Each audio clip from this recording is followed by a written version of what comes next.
Good evening, everyone.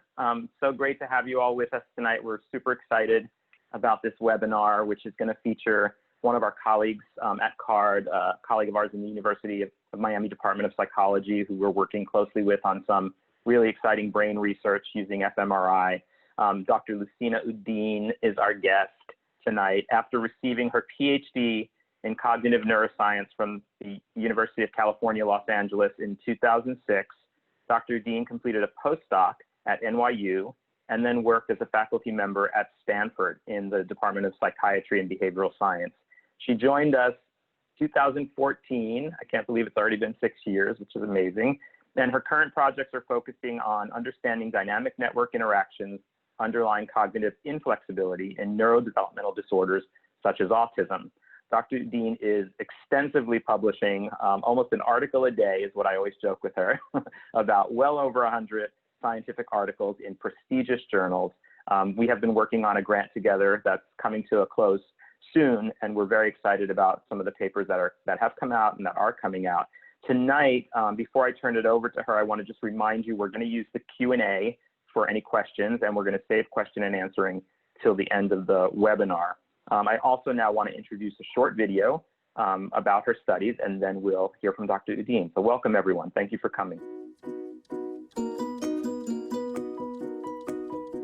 A lot of the ways that clinical programs and therapies and our understanding of what works best in helping individuals who have certain challenges, a lot of that starts with science and with research, and to be able to know kind of what is most effective and what is proven to be most effective, or at least has the most support, is really important when making those decisions in terms of what therapies to choose and what educational programs to choose. And we wouldn't really know that unless we had research and unless we had science. And so by participating in this study, you can really contribute to that knowledge base that would help your child and potentially other children really benefit. Thank you. The University of Miami Brain Development Lab is seeking typically developing children and children with autism who meet all of these criteria to participate in a brain study.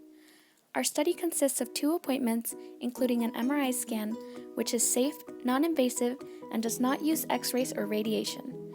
You will earn $50 per visit. Please contact us for more information.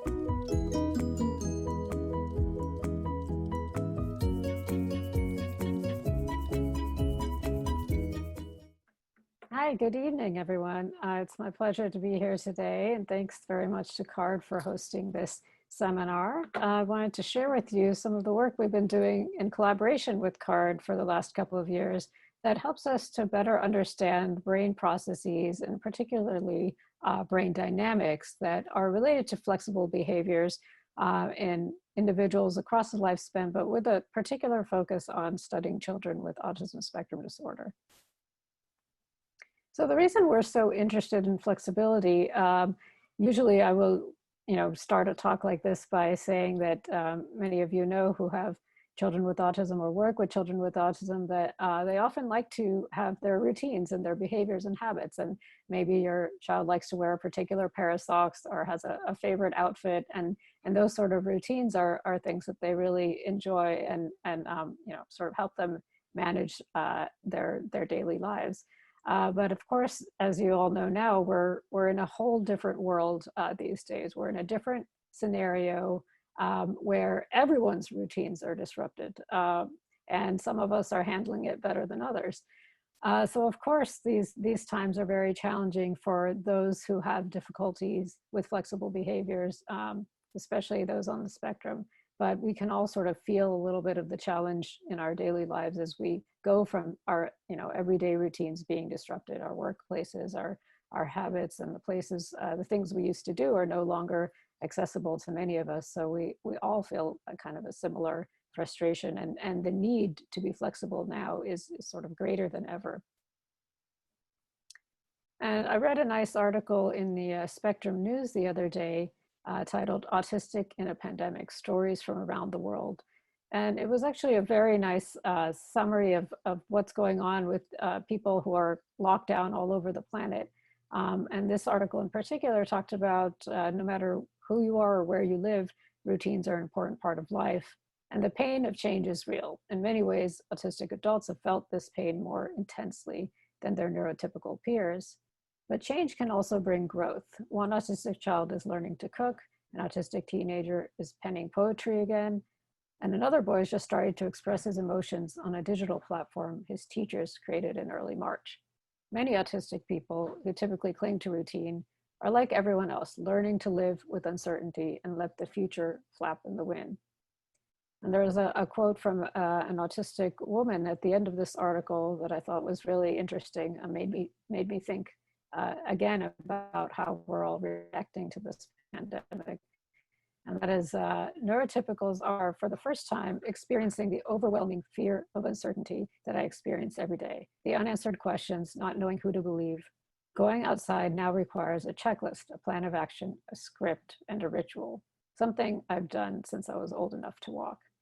And I thought this was a really great summary of how, if there's one thing that's come of this situation that we find ourselves in, it's that we can perhaps relate more to the difficulties with flexibility that we often see in individuals with autism, and kind of empathize a little bit more with that struggle, because we're all feeling this challenge right now. So I wanted to draw your attention to something we're doing right now in the lab to look at the psychosocial impacts of COVID-19.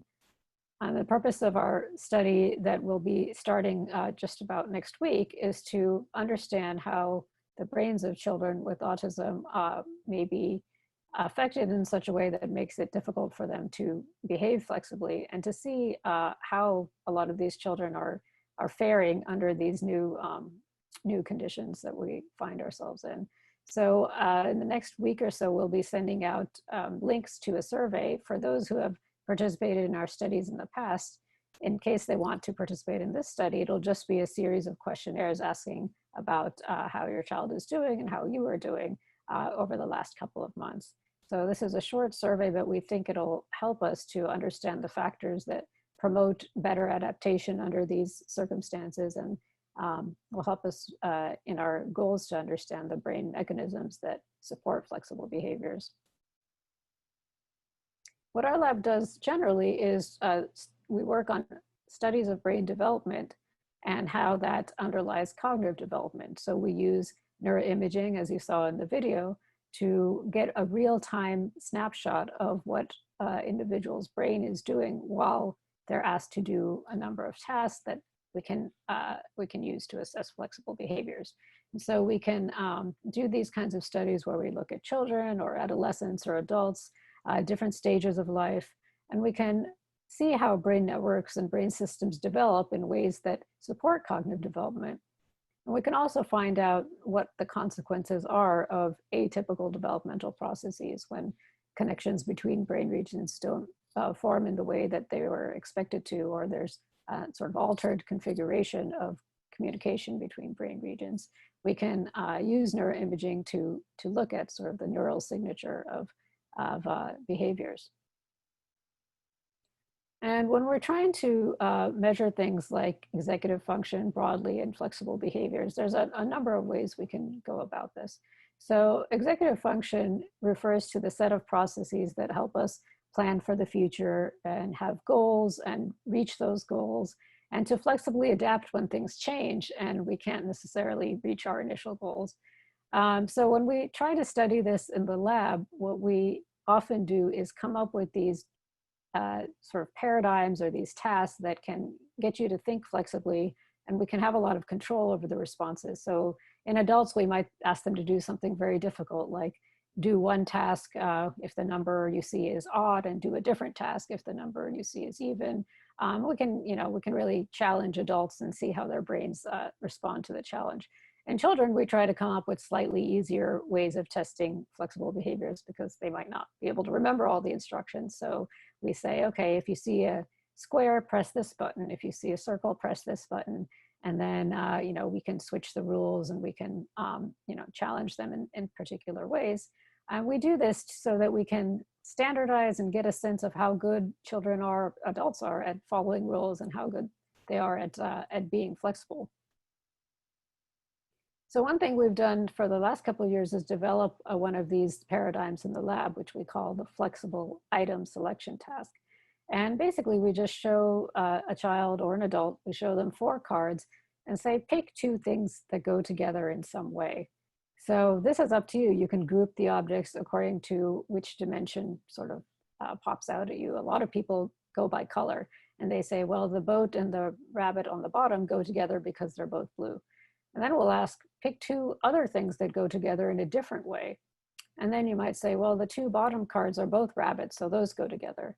And then if we ask one more time, pick another set of cards that go together in some way, you might pick the first and the 4th card because they both show 1 object as the number of objects. So there's different ways you can do this task, but you can see how it mimics a sort of flexible behavior. It's a very simple version of flexible behavior, but it allows us to see how an individual makes these decisions and on the fly comes up with rules and a way of switching rules in the service of a particular goal. So we can actually put people in an MRI scanner while we ask them to do this. And it's one way of seeing how the brain actually responds when it's pushed to do something where flexible behavior is necessary. And sometimes we give a very easy condition where we say, okay, just press the buttons that are outlined here. So we say, okay, press these 2 buttons, and then go ahead and press those 2 buttons, and then press these 2 buttons. So we can sort of look at the brain doing a very simple thing, just pressing buttons, versus how the brain is engaged when it's asked to really think and really do the flexibility trial. What about, many of these kinds of studies have been done by labs other than our own for the last 20 years or so. And the summary of this literature is that there's regions in the lateral, front and parietal, or front and back sort of parts of the brain, as well as the medial, as you can see here, the more areas in the red. All of these are brain regions that have been implicated time and time again in doing this kind of flexible behavior. So here SPL stands for superior parietal lobule, DLPFC is dorsolateral prefrontal cortex, DACC dorsal anterior cingulate, IFJ is inferior frontal junction, and BLPFC is ventrolateral prefrontal cortex, and DAI there is dorsal anterior insula. So these kinds of studies doing the kinds of tasks I showed you in the previous 2 slides, when you put someone in an MRI and say, okay, do this thing, here are the brain regions that are mostly active and most strongly associated with doing those flexibility tasks. Now, we all know that the things you can do in a lab, in a structured environment, when someone tells you, okay, here's what you need to do, that's different than everyday flexible behaviors. It's different than your daily life. In your daily life, things change moment to moment, and there's nothing you can do to control them. So it might be raining, and that prevents you from, taking out the trash, or the bus might not show up, and you have to call an Uber. These are, of course, in the days when people still went places. But as we know, real world behaviors and real world flexible behaviors are not as straightforward as going into a lab and pressing a few buttons. In fact, we have these scales that some of you may recognize if you've been in our studies that are measuring real world executive function flexible behavior that basically ask you to report on what your child does under these circumstances. Do they overreact to small problems? Do they not remember what you asked them to do? Get upset with new situations? Do they have angry outbursts, short attention span? Get upset by change in plans? These are all things that could happen on for any reason, and they're not asking about performance under very specific conditions, but really everyday behaviors and everyday life activities. How does a child react to them? So we get these kinds of assessments from parents, and that help us to better understand how flexible a particular child is or can be. And then, of course, we like to relate them back to the brain substrates that support them. So we can put the individuals, the children, in the scanner and see how the brain metrics, such as how they perform during the task, relate to their everyday behaviors outside of the scanner as well. And what I'm showing you here is actually something that was discovered in relatively recently, about 10 years ago or so. And that was the idea that even when you're not doing anything at all, your brain is always doing something. So even if you're just staring out the window or letting your mind wander. Your brain isn't just idling, it's actually going through the motions, as it were. So what's happening here is this brain is just depicting areas that are spontaneously correlated across the entire cortex you can see here. And the red areas are showing those brain regions that are highly correlated with each other, and you can see they change over time. So these, what I'm showing you here, are low frequency, spontaneous fluctuations of brain activity. They're happening even though the brain isn't in the middle of anything. It's not doing anything in particular, it's just sitting there. And all of our brains are constantly doing this. They're constantly cycling through these systems, these networks. It's almost as if the brain is ready for you to be active as soon as you want to do something. These systems come online, but it's rehearsing in a way, even when we're not actively using the brain regions. And the areas in red that you see showing up over and over again, they look actually like networks that we would use in the service of memory or attention or any kind of high-level process. So what really is exciting now is the knowledge that these spontaneous brain activity patterns are possibly related to the kinds of abilities that we have that we can measure both in the laboratory and through parent report.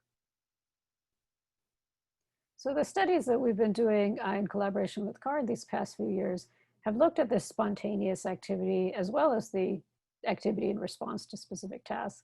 And there's a lot of the work we do in our lab is in collaboration with computer science and engineers who are at the forefront of methods development in this area.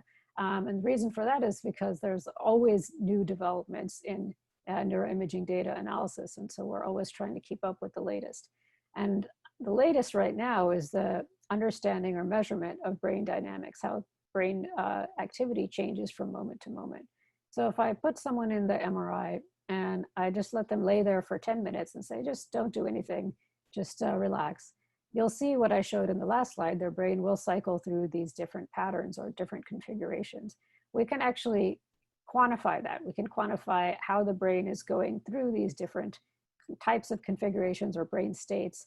On the left, I'm showing one approach for that, which is to break up the brain into its different pieces using an approach called independent component analysis, and then saying, we're going to look at how these components change from moment to moment using what's called a sliding window analysis. So we can actually look at whole brain connectivity patterns, how every brain region is talking to every other brain region over time, over seconds and minutes, and see how that change basically can be quantified by various metrics. So we can say, for example, how long does this particular configuration last? How many seconds does it go on for? Or how many times does a brain does an individual switch between different brain states or switch between different configurations? So this is a new and exciting approach that we've been applying, and I'll show you some data, preliminary data in a few slides that uses this method to understand brain dynamics in children with autism. And on the right is just a different approach to that same question of how does a brain system change from moment to moment, from second to second, and how can we quantify that? So this is a different approach for quantifying that called coactivation pattern analysis. So I will show you what we've done so far with these methods and give you a taste of why we think they're going to give us real insights into the neural basis of flexible behaviors.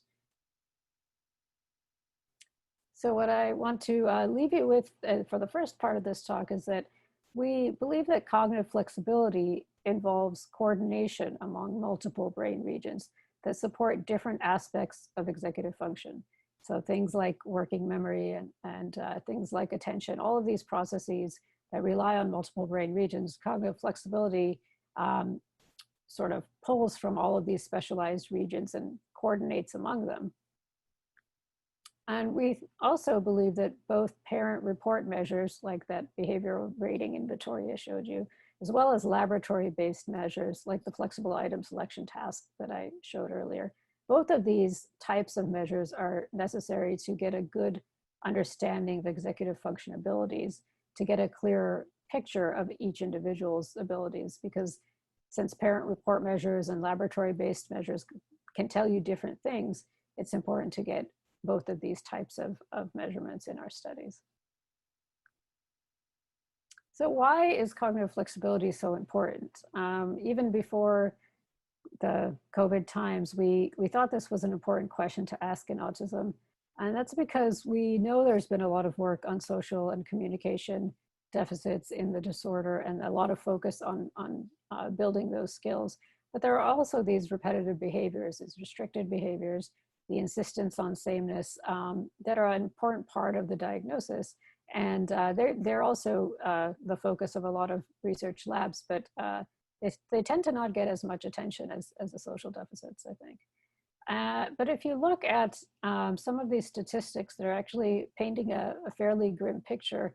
For example, 79% of individuals with individuals with autism don't live independently as adults. So they sort of still, work in the same place where they grew up.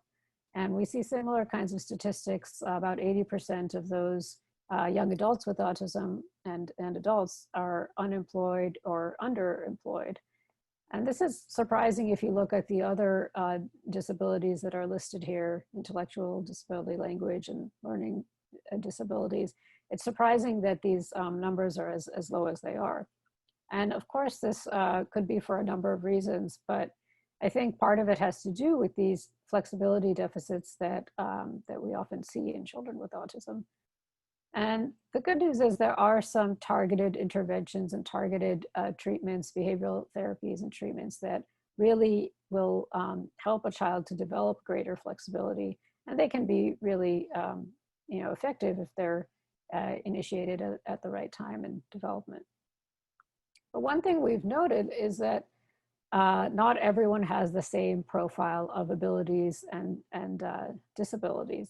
So for example, if you look at a pretty large mixed sample here, we've got a group of TD is typically developing, ADHD, attention deficit hyperactivity disorder, ASD is autism spectrum disorder, and there's a comorbid group, which means children who have both autism spectrum disorder and also ADHD symptoms.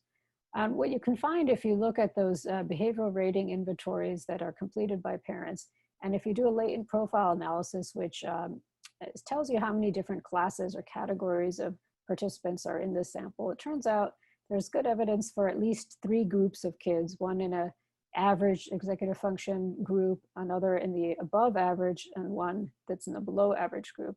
And those, what's interesting on the right in those pie charts, you can see that in the average executive function group, not everyone who has a diagnosis, it falls into the impaired group. In fact, some of them are in that middle circle you see there. So that means that you can have perfectly normal executive function ability, even if you have ADHD, even if you have autism.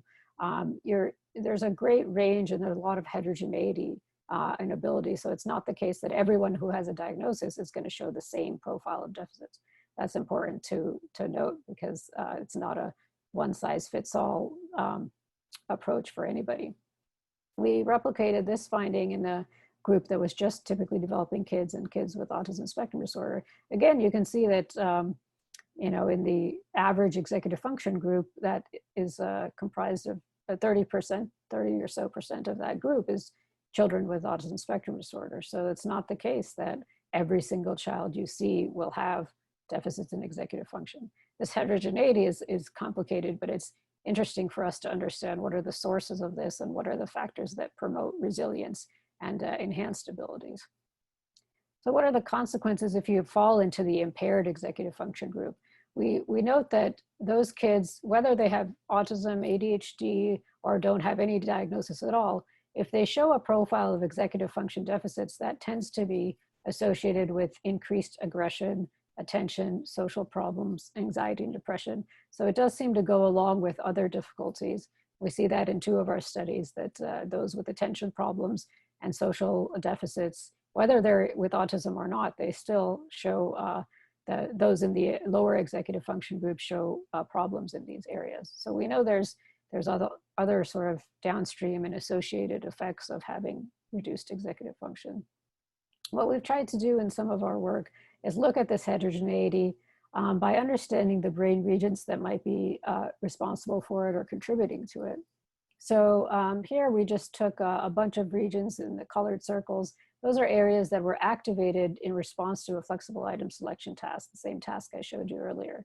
Those are, we're calling them now nodes in a network. And we're asking, can we look at the connectivity between all of these brain regions? And is there something about that profile of connectivity that divides up kids into different groups that are separable and show different profiles?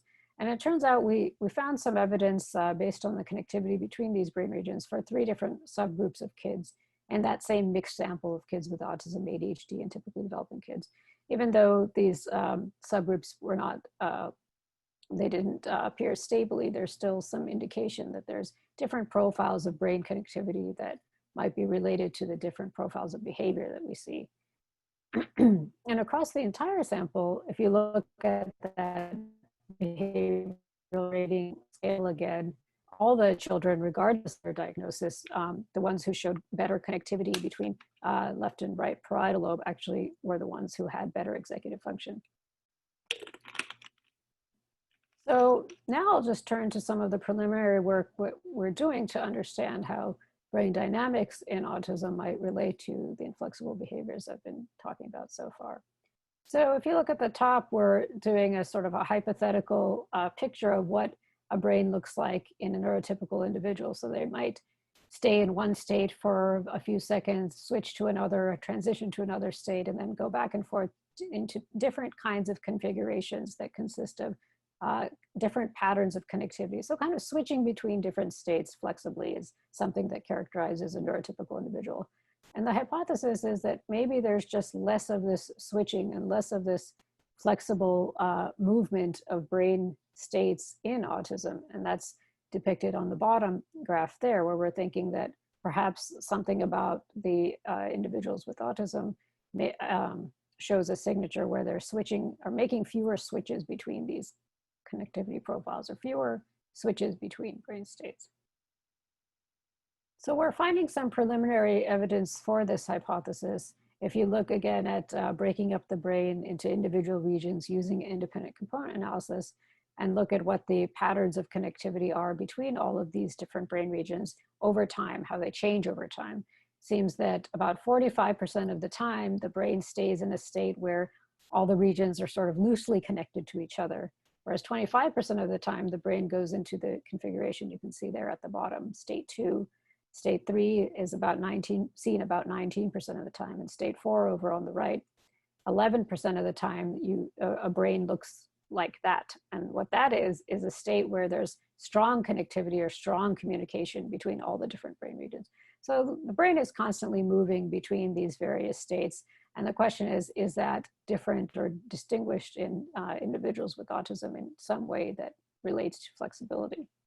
And if we have, like I said, some preliminary evidence that that might be the case. So in the individuals with autism that we've examined so far, we found a reduction in the number of transitions between brain states, a reduced number of transitions between these 4 states compared with typical individuals. It's a small effect, but significant here. And another approach, as I mentioned earlier, to look at brain dynamics, this one's called co-activation pattern analysis. It's just a slightly different way of computing the moment-to-moment or time-varying patterns of brain activation and connectivity. And here we focused in on a set of brain regions, as I said earlier, that we know to be very important for flexible item selection performance and task performance. And we asked the question, how are these brain regions talking to other brain regions over time? It's a different way of asking the same question as I showed in the previous slide. And here again, we have some preliminary evidence of a difference in children with autism and typically developing children in the patterns of state occupation. So here we're showing a significant difference in state 2. So state 2 is a pattern where the top regions I'm showing are highly correlated with other brain regions that are involved in, again, in task performance. And we see that in typically developing kids, they occupy that state 2 a greater amount of the time than children with autism who, as you can see from the orange bars, occupy state 2 less often. So again, these are just some preliminary signatures that brain state dynamics, the way that brain regions interact with each other over time, may be altered in ways that relate to flexibility in autism or reduce flexibility in autism. So from these studies, I wanted to just convey the idea that brain dynamics in autism that we're very interested in studying must be considered in the context of this considerable phenotypic heterogeneity. That means not everyone has the same profile of strengths and deficits. So we have to consider that in all of our approaches and all of our analyses. And cognitive flexibility in particular is relatively understudied in autism relative to some of the other areas like social cognition that are, or language that are very much the focus of research. But we think that that there's a potential for targeted intervention in the area of flexibility and executive function that would probably, we hope, go a long way towards ameliorating or addressing some of these deficits and perhaps improve life course outcomes. So the final thing I wanted to talk to you about today is a new study that we're just beginning in collaboration with CARD. And that's this idea that are there ways to naturally improve flexibility or improve flexible behaviors without, that are above and beyond the traditional therapeutic approaches. And one thing that's striking that of course everyone in South Florida knows is that Spanish is spoken a lot in this region and really across the country. So Spanish is the most commonly spoken language other than English in almost the entire United States of America. But in South Florida in particular, at least 60% or so of homes speak Spanish. So one thing that has been very interesting is outside of the autism literature, there's been a lot of talk about whether or not flexibly switching between languages gives you a benefit when it comes to flexible behaviors and executive function in other domains.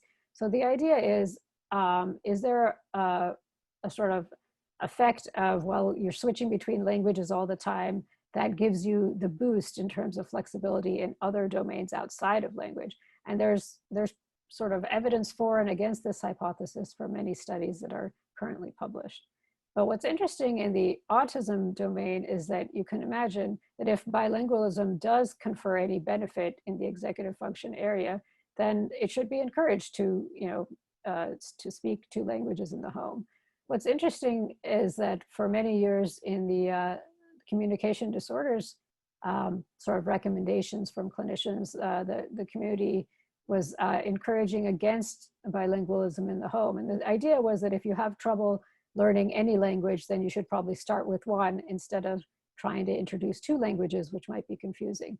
But since that initial hypothesis, there have been many studies conducted to show that there are really no negative effects of bilingualism for cognitive development across many different types of populations. So there's been many reviews and studies on this topic lately. I'm showing you a couple here, looking at bilingual families and how cognitive abilities develop.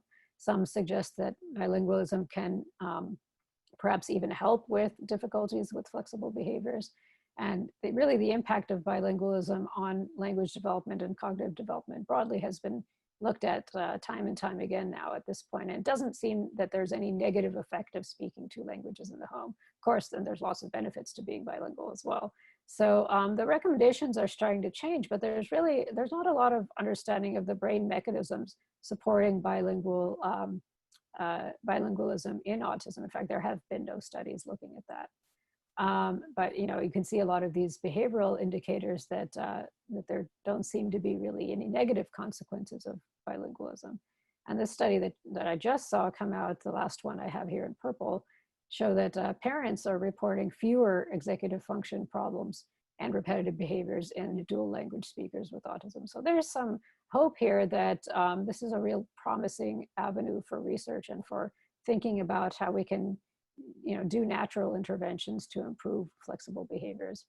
So what we're doing now, or just about to start doing, is looking at these behavior rating inventories, the forms that parents fill out, and asking the question, does this differ in bilingual households or in households that are monolingual?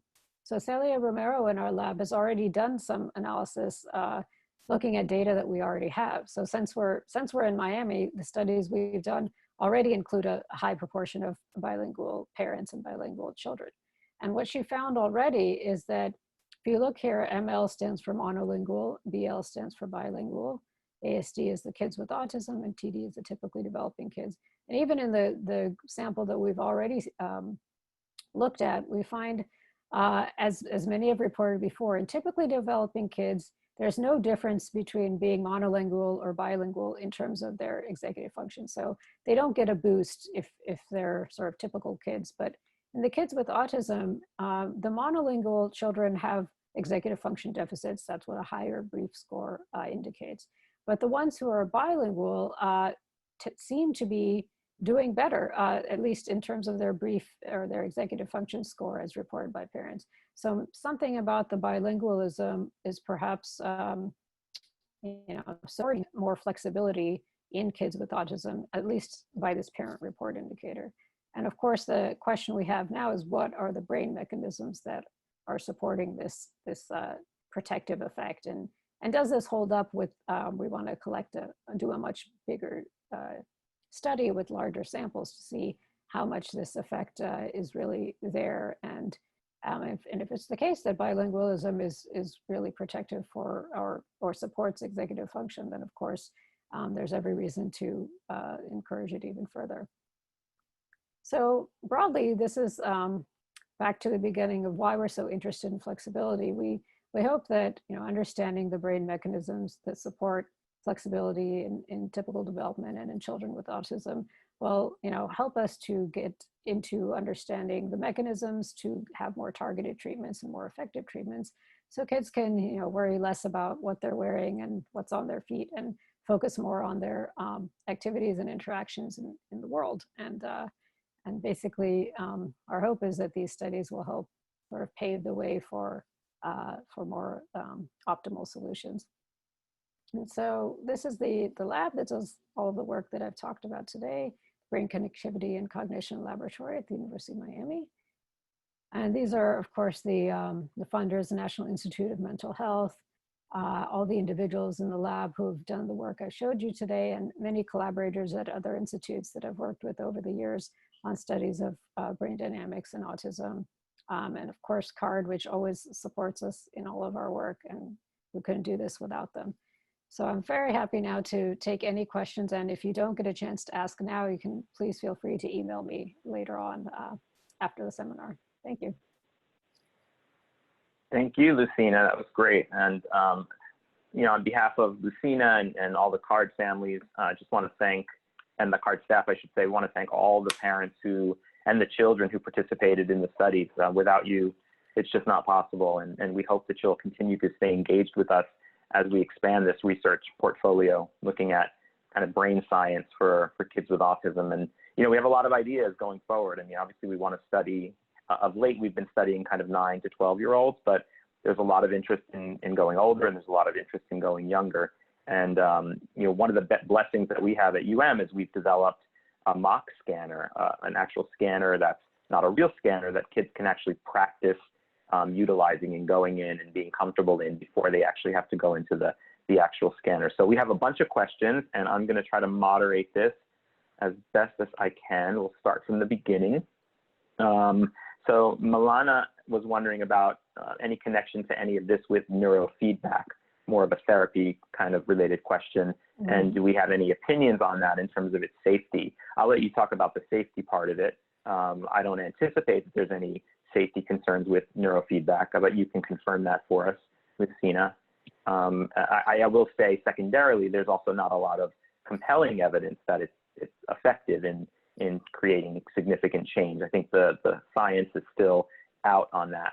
The verdict, I should say, is still out on that. And certainly for a child in Milana's case who's only 20, 21 months, I think there are other interventions that would have much more significant evidence base and be much more impactful on your learning. And I hope, Milana, you'll reach out to us at CARD to talk about your individual needs for your child, and we can help you carve together a treatment plan with what we understand to be the best practices in early child intervention for students and children with autism.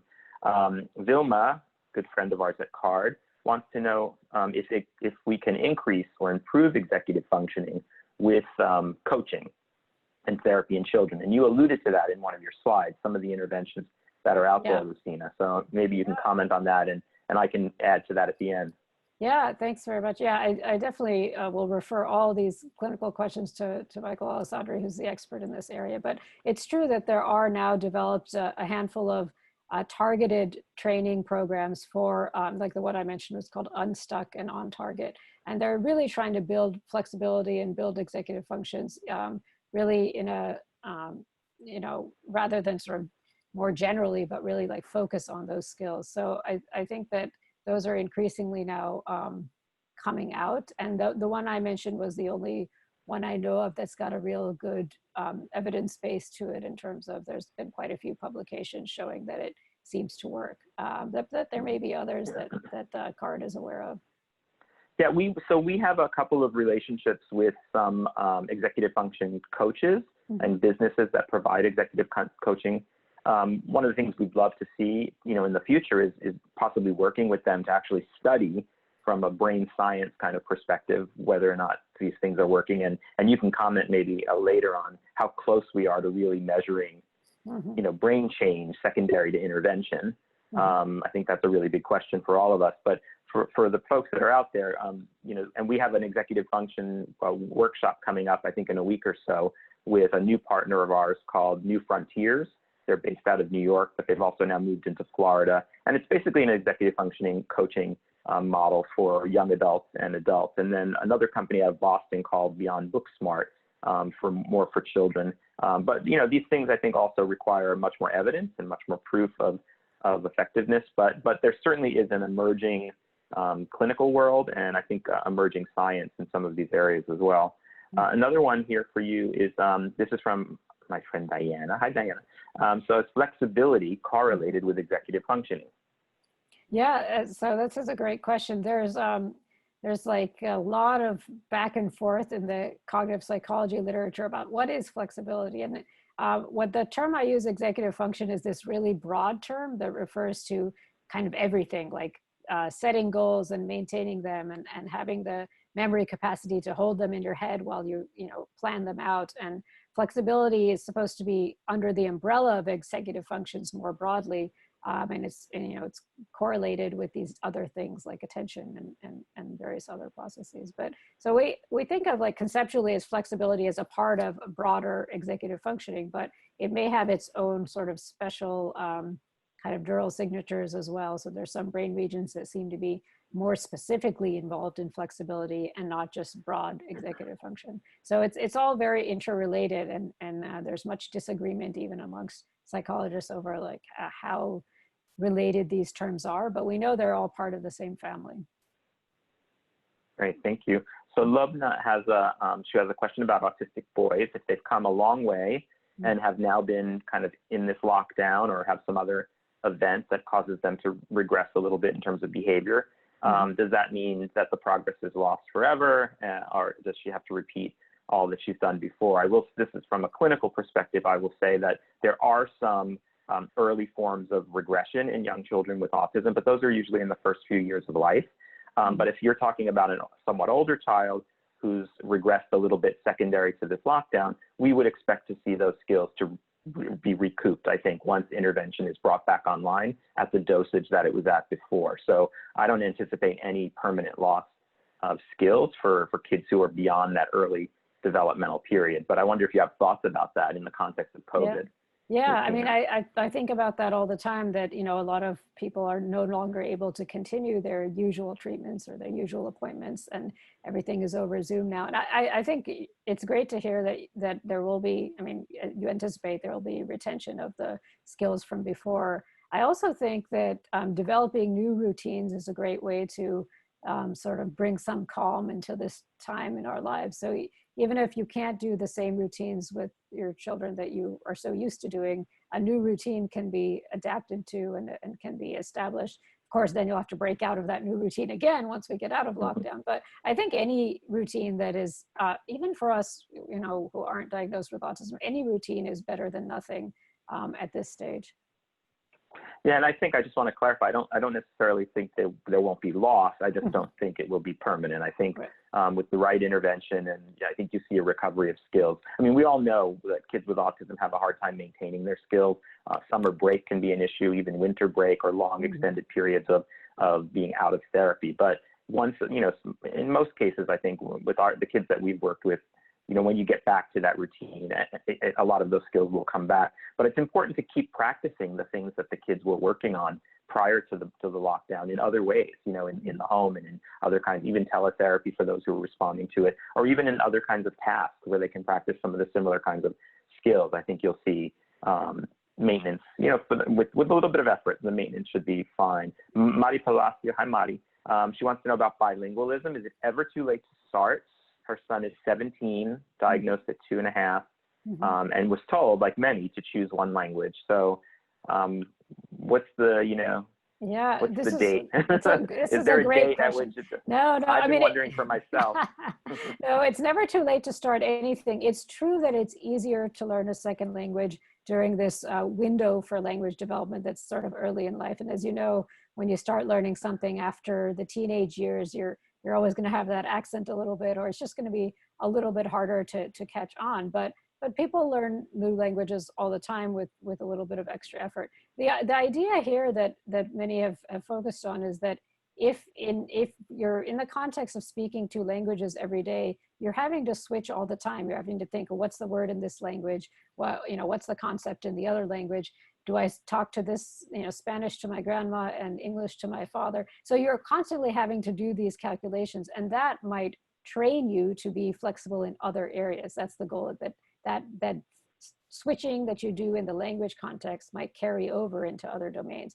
Now that's, of course, you know, a claim that still needs to be demonstrated with data, but I think there's never a harm in trying to learn another language. The early advice was, you know, don't do it if you're having trouble learning language at all. But even now in those disorders, the advice is changing to, well, it might slow you down at first to be bilingual, but usually children catch up and benefit from the exposure to both languages. So I would say it's never too late.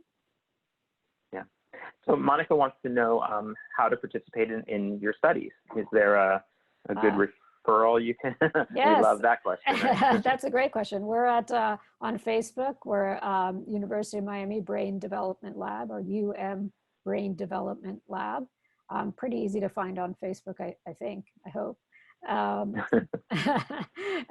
if for some reason you can't find that, my email was shown up on the last slide, but it's l.uddin@miami.edu. And if you talk to anyone at CARD, I'm sure they'll send you over to us as well.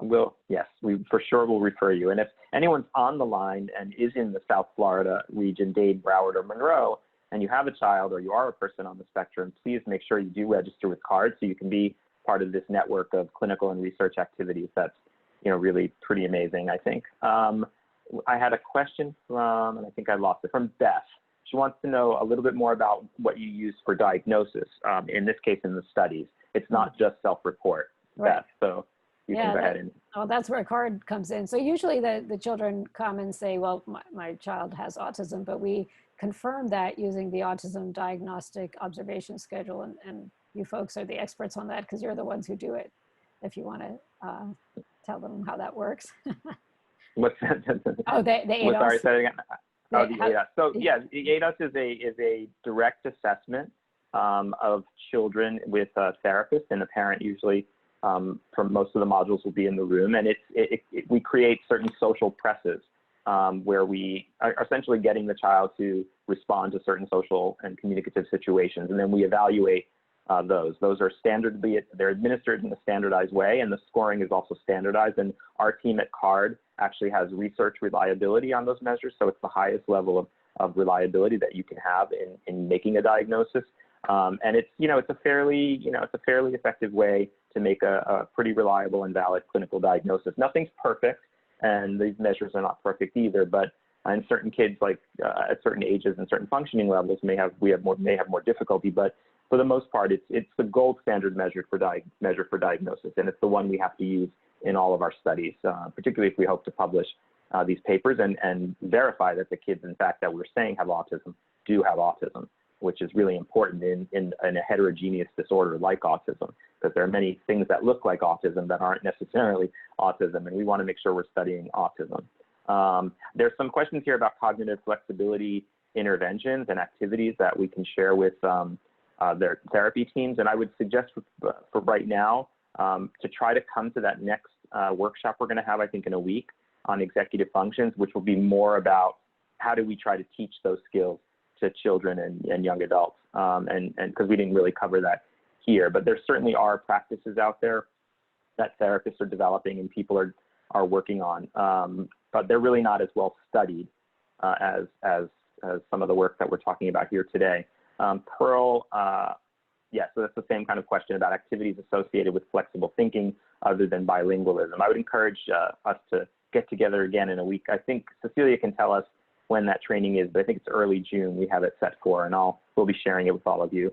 And Matthew wants to know if a bilingual home might cause more issues for certain children with autism, or does it seem that children with different severities are all going to respond positively regardless of functioning level? So that's a great question, and I think there hasn't been enough research across different ability levels to actually address that, because usually in studies we kind of focus on a specific narrow range, whether it's an IQ range or whatever we use, we focus very narrowly. But I don't think there is a lot of work out there to tell us exactly in which children bilingualism could give a boost. The data I showed you are from, I guess, rather high IQ children, high functioning children with autism, because they're the ones who are able to participate in our MRI studies. So there may be differences across different severity levels in terms of how much bilingualism can impact or improve executive function abilities. We just don't know yet because the studies haven't been done. We're hoping to get some of these studies done right. in the next 5 or 6, next couple of years. Vilma wants to know, and I think this is a question we talked about a little bit when we were writing the grant, you know, how much are we sure that it's bilingualism as opposed to cultural differences in terms of this question of bilingualism versus monolingualism? She says that bilingual parents may also be stricter. They may have other, parenting behaviors that create other kinds of change in the child. So any thoughts about the cultural versus the linguistic parts of this? Yeah, I just thought about that earlier today as I was writing this grant, because it's hard to tease apart the cultural from the language. I mean, to do it, you'd really have to go across, really different cultures. The nice thing about the bilingualism literature is that these advantages have been studied in, French English bilinguals and Mandarin English and in different countries. So just not just like a particular culture and a particular language, but so you can imagine German English bilingual households might be very different from Spanish English bilingual households, but the advantage of having more than one language, even though it doesn't show up in all studies, where it does show up, it's been cross-culturally. So that's a nice thing to note. Yeah, a couple of shout outs. So Milana, thank you. She's giving a high five to my staff member, Ivan. She says he's wonderful. So if he's on the line, I want him to hear that. And that's then Mirel has a 9-year-old and would like to participate in these studies. And I think we answered that. But if you're already connected with CARD, then contact us and contact your case manager. And as soon as we have another series of studies, you are welcome to join them.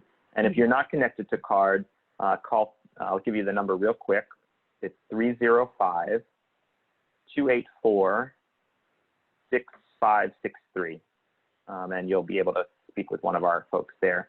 So Lilybeth wanted us to repeat whether bilingual is good or bad. And I think the answer is there's some speculation that it's helpful, but we're going to study that question, hopefully, and be able to give you a more definitive answer in the context of autism. But the studies that Lucina showed earlier seem to be leaning towards this idea that it may be helping. At the very least, it's a buffer. It doesn't seem to be a detriment. You know, I think we just have to study that a little bit more.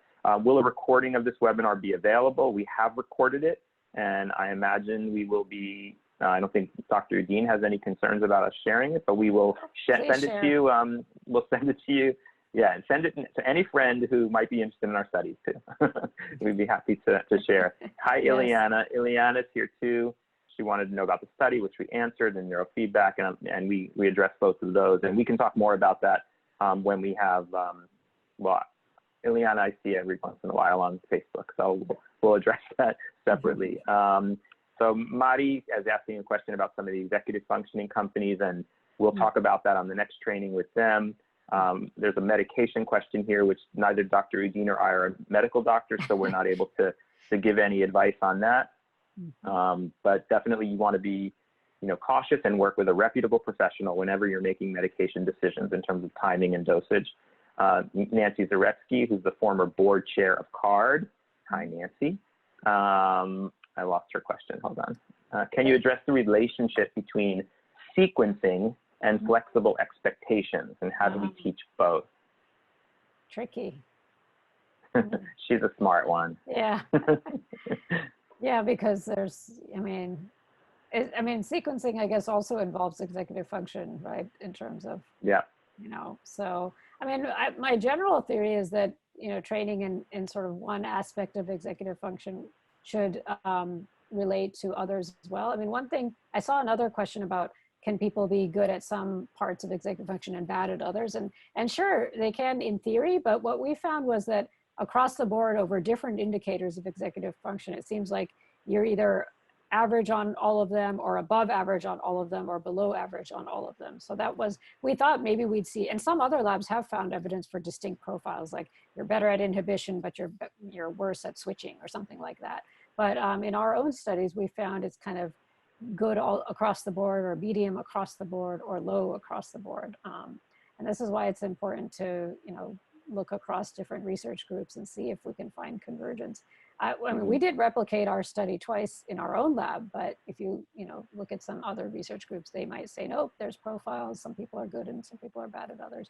So it's still a kind of open area, I would say, in some ways. What about sign language? Someone's asking, Beth, would that be considered another language that might suffer, these kinds of negative effects of language in general? I think there might be, there's few, but I think there's a handful of studies that look at sign language and just, as another form of language. So, it certainly can't hurt. I think there's now not so much evidence that bilingualism is detrimental in any of these developmental areas, whereas before there might have been a worry about this, but it seems like for most of the recent work I've read, bilingualism doesn't seem to hurt in terms of development. Yeah, there's some questions here about kind of, I know Kelly has one about recommendations to help children switch. And I think really some of these more clinical questions, we can pick up on that next training with the executive function experts that are coming, because this is really, this is more about the science of the brain and not necessarily the intervention piece. And what about a third language, which is a great question because we have a lot of that in Miami too. Yeah. Trilingual people, and that's not going to be part of our next study, but maybe we'll do 2 languages and then we'll do a third language in a future study. Yeah, I think you asked. Yeah, we'll work up to it. I think it's possible that could be another mechanism for enhancing flexibility, but as far as I know, there haven't been very many studies that have gone all the way to 3 languages to really examine those effects. Because of course, the hardest thing is to determine the degree of bilingualism. So some people have a little bit of another language and some people are fluent in both languages.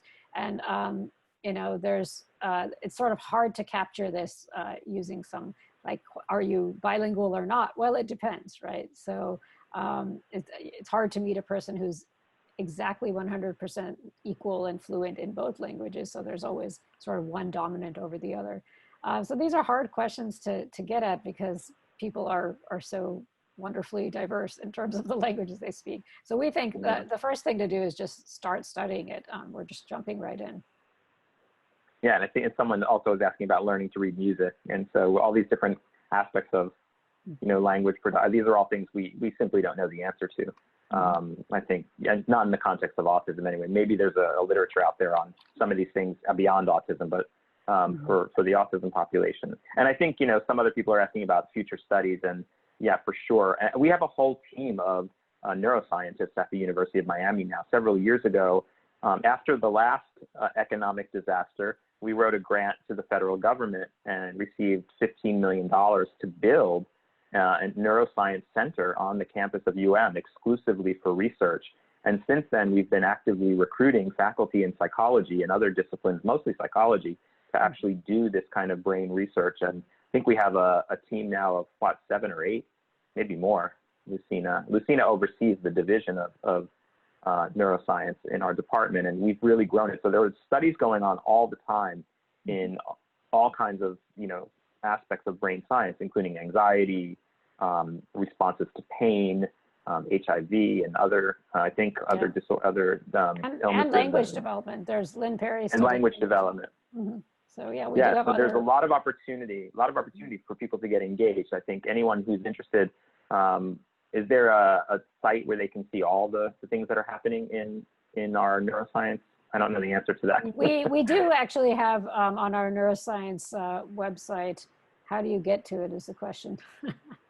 Well, you can send it to me, and I can Okay. send it to everyone when we send out the send out the recording, so that way everyone has access Yeah, to I'll it. send the link. So we talked about music and sign language and 3 languages, and Daniela. Hi, Daniela again. Daniela was with me in 2 groups last night. She's asking about 4 languages, but we're not close to 2 yet. So, right. And then an instrument, we already said that. And then research on small children. So Lucina can talk about that.